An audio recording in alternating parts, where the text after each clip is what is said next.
To discuss, Michelle, in the news from Senator Rand Paul's marathon to dinner for 21 at the Jefferson. But first things first, Senator Rand Paul won a lot of respect, didn't he?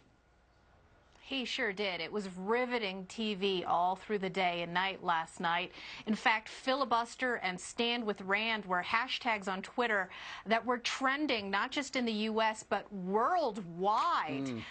Here's the Republican Party that has been puzzling about its tarnished brand and trying to figure out a way to reach out to non-traditional constituencies. Well, it happened last night as a result of this incredible show, not just from Rand Paul, but he had backup support from other Tea Party senators, primarily Ted Cruz and then Marco Rubio. And then sometime in the midnight hour, Mitch McConnell finally wandered on to provide support for his fellow Kentuckian. Sure. And even if there are internal disagreements among Republicans and conservatives about the actual policy and the extent of what presidential authority should be in wartime, the fact that you had a singular figure grab the platform, the spotlight, seize the narrative, and force a very uncomfortable issue in front of the White House and the world, that's the kind of leadership that a lot of conservatives have been looking for sure. And it was interesting because officially Washington, D.C. shut down, because of the snowstorm that never was.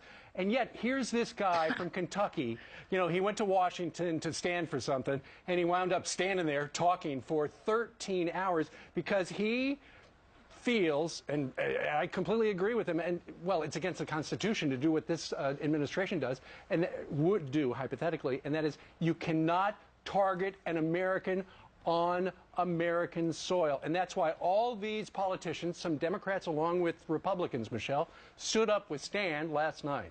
Watch. I rise today to begin to filibuster John Brennan's nomination for the CIA. I will speak until I can no longer speak. I'd like to ask your reactions to the testimony that Attorney General... Senator from Kansas, without yielding the floor if I can. Most Americans would find it repulsive. Mr. President, at this time I would entertain a question without yielding the floor from the senator from Oregon. Instance of an extraordinary threat to our country. Now I would yield without yielding the floor for another question. And this will probably be my last question. Before I get to it, let me just say that, all the other senators that are, and I know some. I have no problem. People want to talk for a long time. It's no problem. I've done it a time or two in my days. Mr. President, I'd like to thank the senator from Texas for coming to the floor and cheering me up. I was getting kind of tired, and I appreciate bringing news from the outside world. We don't want to have a standard where someone who we think might be a terrorist or we think might be engaged in something who's in a restaurant eating dinner would be killed. And I think that's something every member of this body should care about. It's not a Republican question, not a conservative question. I've told them that I will remove myself from the blockage of John Brennan's nomination as soon as we get some clarification from the White House. I'm still... Absolutely, we're not going to be killing Americans not in a combat situation, that we will obey the Constitution, that the Fifth Amendment does apply to all Americans, and there aren't exceptions. But I thank you very much for the forbearance, and I yield the floor. And well, that was last night. Hours. Yeah, that was almost 1 a.m. last night. So, Michelle, what do you think about this poll? It's a little broad in the questioning. Should the president have authority to use drones to kill Americans on U.S. soil? 63% say no, 32% say yes. But that, I guess you could parse out that question. If they're a known terrorist or, does that change it for you at all? Yeah, this is an incredibly complex issue. No doubt. Gretchen. And the unfortunate reality is that there was so little debate because these Democrats have been so scared out of their pants to confront the issue because it's a loser for Obama and his narrative. Dick Durbin crept up onto the fore briefly to try and get clarity about some very basic policy issues about non-combatant versus combatant, and imminent threat is really what's important here. And if you added that wording to the question, it would be interesting to see exactly what the change is in popular opinion on this. Because as many Republicans who actually support a wide discretion during the war on terror under Bush have pointed out, I mean, Vice President Cheney had put orders in to shoot down Flight 93, which had a couple of hundred American citizens on board. And Rand Paul actually answered that question from Dick Durbin. These are the kind of questions that the White House needs to be answering. But as we pointed out on Twitchy last night, what was he doing? The White House and Obama were posting pictures of snow day, frolicking around, you know, in all of the fluffy snow, while the Senate Republicans were heating up the floor. Right. And Michelle, you mentioned Dick Cheney and everything. They can get an agreement on this. Everybody knows the challenge of the president with this war. If Adam Gadon shows up in New Mexico tomorrow, I want to kill him any way we can. And he's an American that went to the Taliban. But I want to bring you to dinner last night, which we were not invited to, with the president and 20 Republican senators. First off, your take on this, a legitimate handout to Republicans? Well, definitely some kind of end run around the Republican leadership here. I'm terrified to think of what the likes of Lindsey Graham and John McCain have been cooking up with Obama behind the scenes at dinners like this. Hopefully they. Why are you concerned? Because I think that we are on the road to the very kind of shamnesty that McCain had wanted under the previous administration. And these are the kinds of things that ought to be debated, as they were last night on the Senate floor, in transparent light.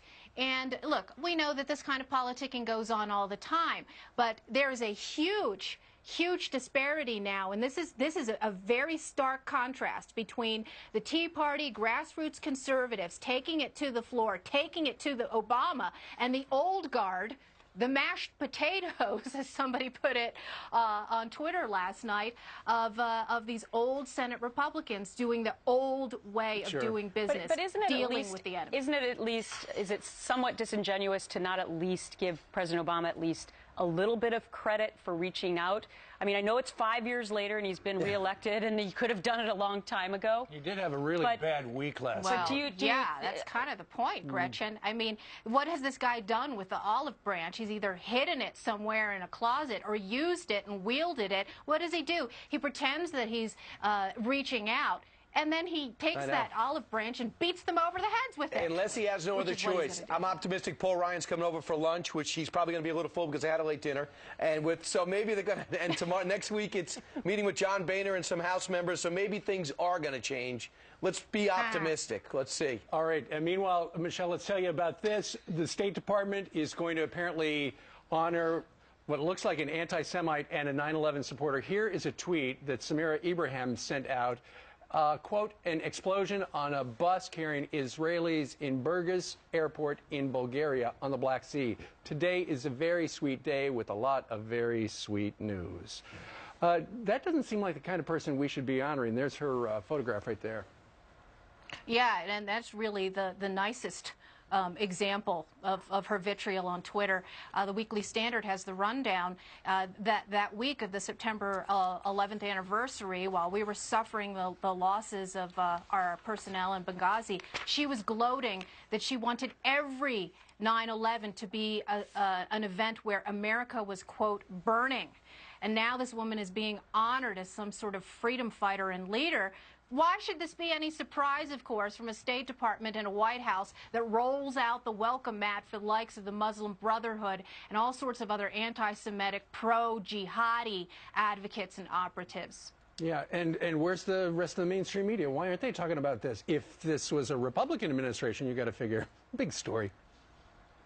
Yeah, no question about it. But, you know, unfortunately, State Departments under both administrations have had these proclivities of reaching out to the very wrong kind of people who pose as moderate Muslims. Sure. Don't they have Google over there? All right. Michelle Malkin, the proprietor of Twitchy.com and MichelleMalkin.com, we thank you very much. Have a great week. You bet. You too. Bye-bye.